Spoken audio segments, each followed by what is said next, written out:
Hello, and welcome to the Panelists. I'm your host, Molly. Joining me today are four experts who smell amazing.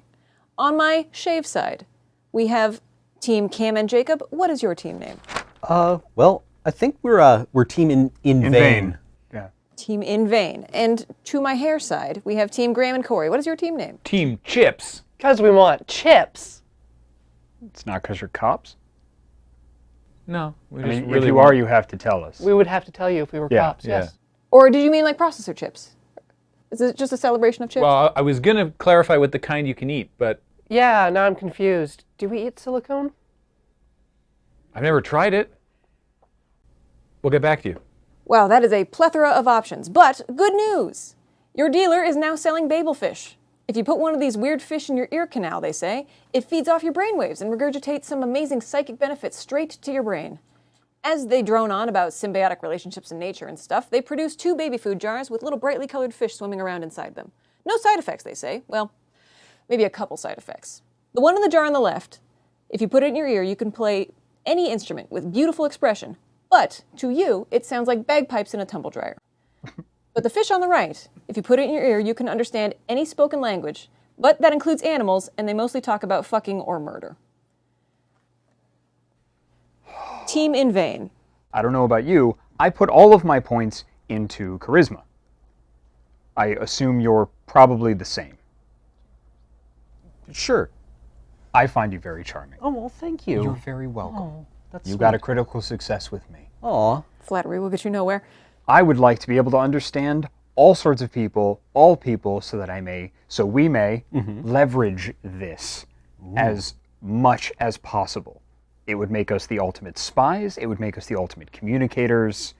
I think this is the most solid way for you and I to go. Yes. If we can understand every language, then we become kind of like very central to all the world's diplomacy, right? Yes. We're the point around which everything orbits. Yes. Also, I love bagpipes, and I hate tumble dryers, so I think this is the smarter option. Well, yeah, everything I already produce already sounds like bagpipes in a tumble dryer to me. So lateral move. Yep. We'll take languages. Please. So then we can play any instrument we want perfectly, but it sounds like bagpipes in a tumble dryer. What if our instrument is bagpipes in a tumble dryer? Perfect. At least then everyone's on the same page. To us, it sounds presumably terrible, but to everyone else, somehow we've reinvented, we've salvaged the bagpipe. Everyone's like, it's always been a punchline, but now the way that you play bagpipes in a tumble dryer, it's something beautiful. We could start a new genre of music. Some undiscovered territory has now opened up to us. Tumble punk. Is that the name of your band? I don't know. Or the name of your genre? Yes. Founding figures in the tumble punk genre. I don't even know what it sounds like. I can't even, in my head, grok what a bagpipe and a tumble dryer, like, does it drone or just thunk? Both, I assume. A rhythmic thumping and a never-ending drone. Oh, that's already a genre. I was going to bring up that, as somebody who's listened to a lot of throbbing gristle, that, this is already something I listen to. And as an artist myself, this is already what everything I produce sounds like to me. So, kudos. I appreciate where you're going with this. What's throbbing gristle? They were an industrial act from England in the 1980s and early 90s. Of course they were. Throbbing gristle sounds like naughty, like Cockney slang. Oh, I'm sure You it want was. a little bit of the throbbing gristle, do you? Like, yeah, that's 100%. You're either going to beat someone's ass or beat someone's ass. With your newfound ability to hear and understand animals, how small do you think the animals can get? Like, how many bed bugs do you have currently?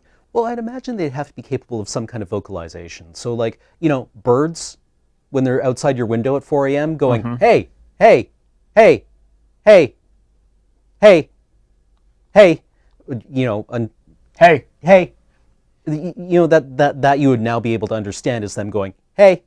But like ants, probably not. I mean, unless they're just going, serve the queen, serve the queen, serve the queen. But that is a good question. Is the ocean now really loud to us? What are the whales singing about? I'm imagining a lot of what birds say, but just longer and melodious. Just. Hey.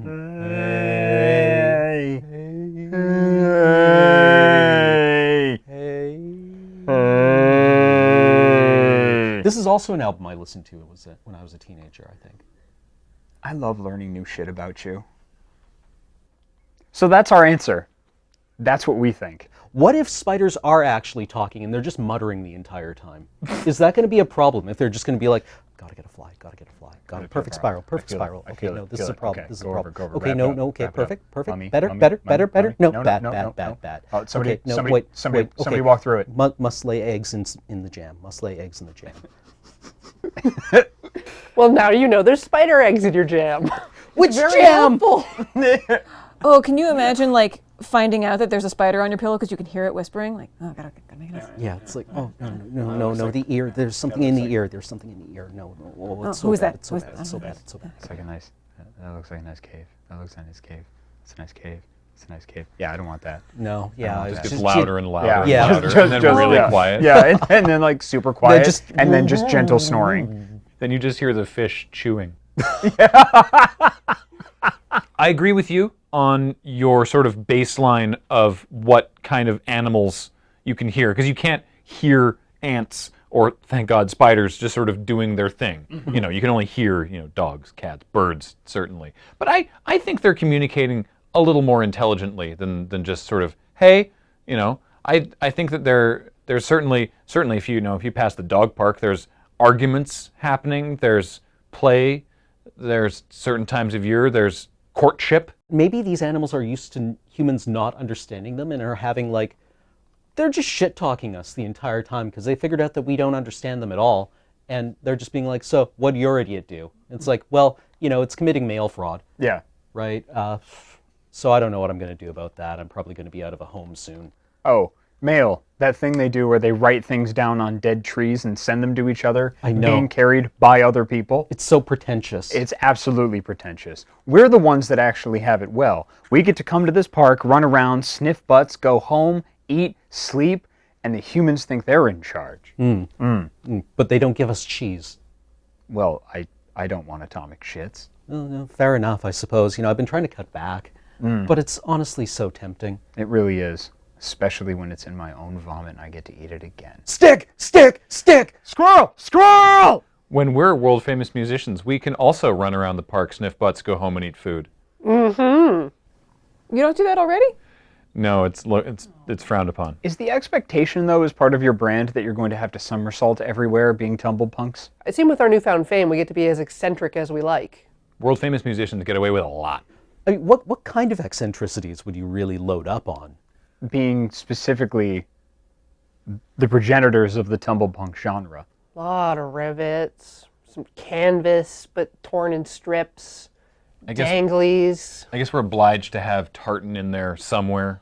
The punks already kind of took the kilt and punktified it. Oh, not the kilt. No, that's too obvious. I'm saying we get our tumble dryer a tartan paint job. Ooh. And then we carry it around on our back. Like a Japanese Shinto priest carrying around the shrine of your broken, really fucked up bagpipes.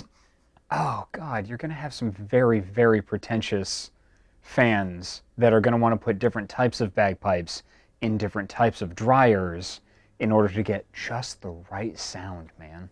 I just realized something. They're totally right, and these kind of fans will not have money. Oh, because the thing that surprises me is that your Babelfish enables you to play any instrument, and you chose to play the instrument you're already stuck with, sort of auditorially. Look, if we have to listen to it, so do you. I imagine, you could do the sort of wunderkind thing of laying down all the instruments on your own album, except when you listen back in the studio, it would just be bagpipe sounds. And your engineer would be like, wow, you really laid that bass down. That was beautiful. And you'd be like, was it? You just have to trust that you're surrounding yourself with good people who aren't going to be like, yeah, that sounds great. But would they know? No. You're a famous auteur at this point, right? Your sound engineer is going to be like, I guess the pipes are just really low in this mix, but you got to do what they tell you. Maybe we get famous enough that we can franchise like the Blue Man Group, and then we don't have to be the ones in the dryer. The Blue Man Group is a franchise? Yeah, man, there's like 16 There's of them. chapters, yeah. That's really postmodern. The original 3 are just like executives now. Oh, Blue executives. I guess, yeah, Blue Man Group GmbH. I'm not smart enough to hang out with you. Because, like, the one go-to I've got is, like, vampire and the world of darkness. And you already speak that language. Thank God I have this babblefish. Oh my God, do you think I'd be able to understand people that talk about magic and jargon and shit? Oh, will people get me now? Yes! People would get you now because you'd be able to speak any goddamn language. You could communicate with anybody. You could be, and I love you, as pretentious as you fucking wanted, and people would understand you. Everyone's going to know I'm a fraud.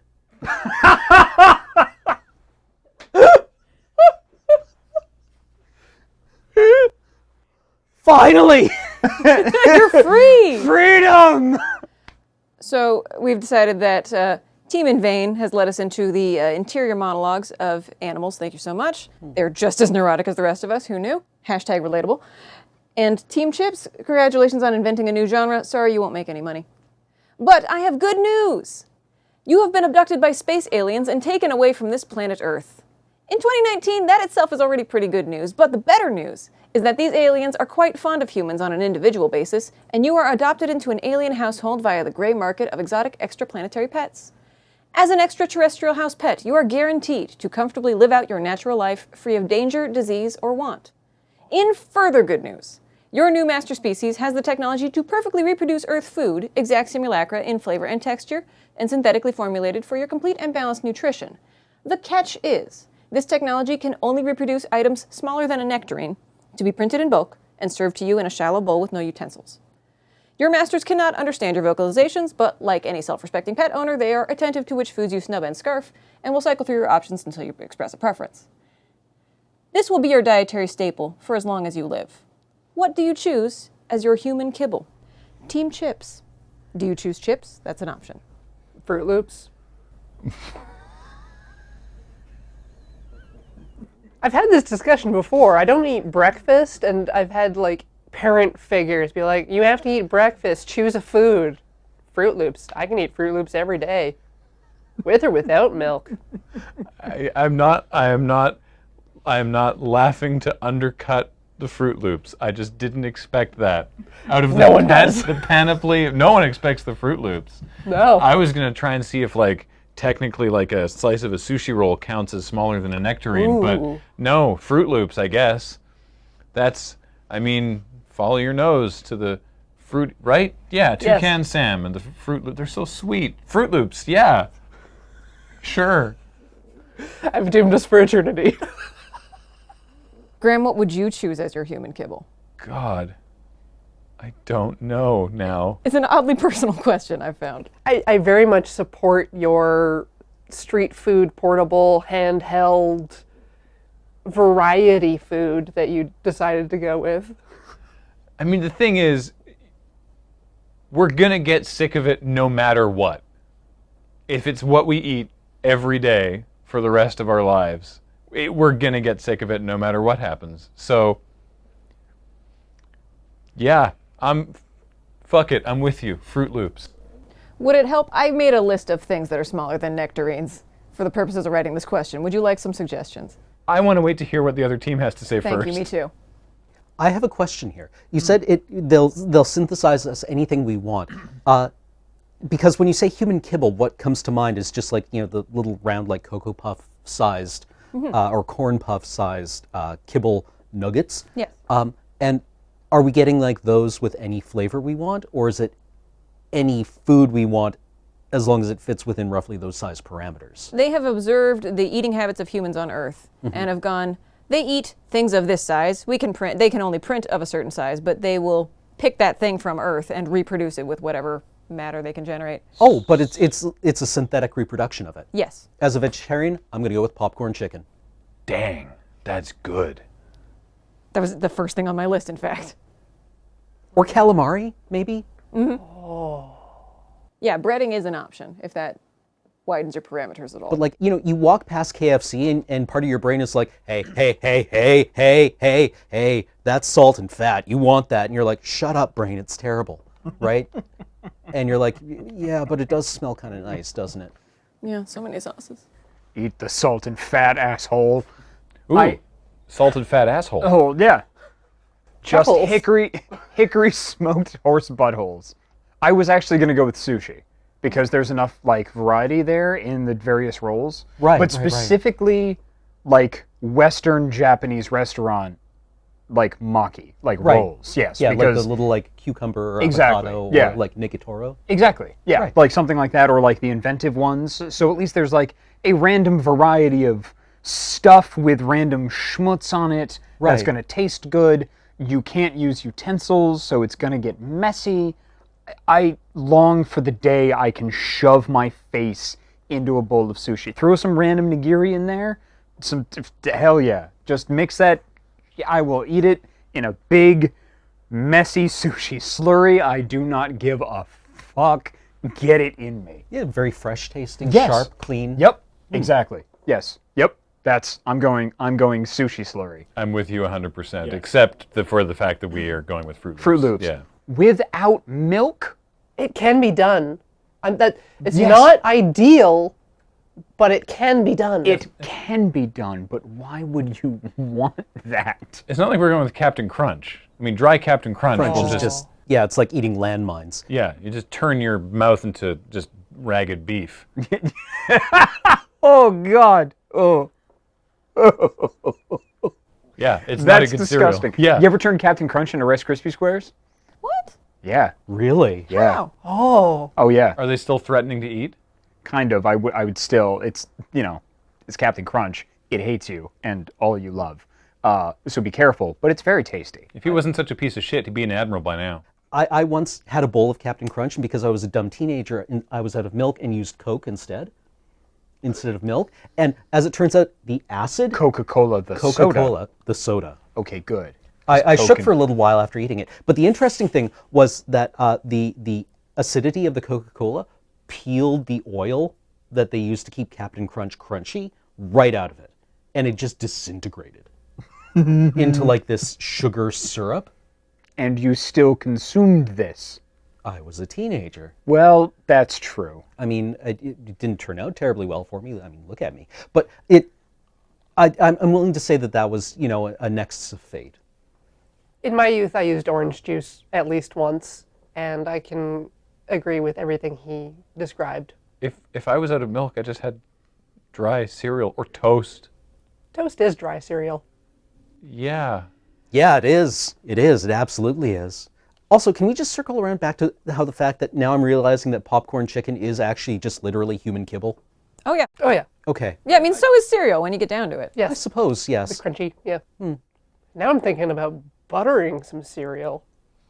I mean, all right, let's consider how much of our actual food and fast food and cereal is meant to be consumed in a bowl, a bucket, or some sort of circular container. Just throw it in a pail. Is this an alien experiment? Is this just a giant terrarium that we're already in? Just based on this? I mean, I think this is evidence. I Let's hope this hope. shit didn't happen naturally. That's way more entertaining than the we're in a simulation idea. No, I like that it's not a simulation. This is just This is a pet terrarium. store. Yeah. This is a big open air, free range, human pet store already. Yeah, no, I think constantly about if some intelligent overspecies observed us and tried to guess our preferences and comforts in the way that we have kind of projected that onto animals, what would they get wrong? Because I think clothes they wouldn't quite understand. Underwear. Underwear, for sure. They would buck that right up. I would probably have big problems with getting sprayed with a water bottle anytime I sat down at the computer. And in fact, actually, your babel fish from the previous question would really come in handy at the human dog park. Ooh. That's a good point. And I mean, maybe it's our turn now to just yell, hey, Hey! Hey, Hey! hey, hey, hey, hey, hey. hey, Hey. What did you say? hey. Yeah. So I think we've come to the conclusion that we don't live in a simulation, but we live in a giant terrarium, and there's a comfort and safety to that. I would like to thank Corey, Graham, Cam, and Jacob for talking. I would like to confer 4 bonus points for Team In Vain because I made little tally sheets. Anytime Jacob's face made me smile. Your face reacting to Graham should be a national monument. I don't know what I did, but thank you. Thank you. Thank you. You're welcome. Okay. This has been the Panelists.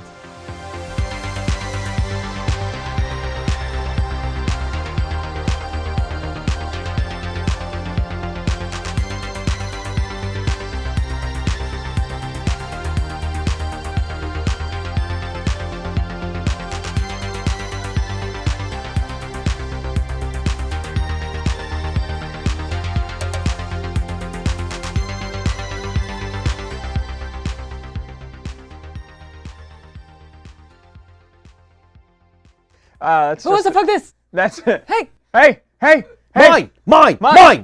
Smell my butt! Smell it! Smell my butt! No! Maybe? No! No. Hey! Smell your butt? No! Hungry. Who farted? Look at this poop. I call them ground snacks. I made a ground snack! I made so many ground snacks!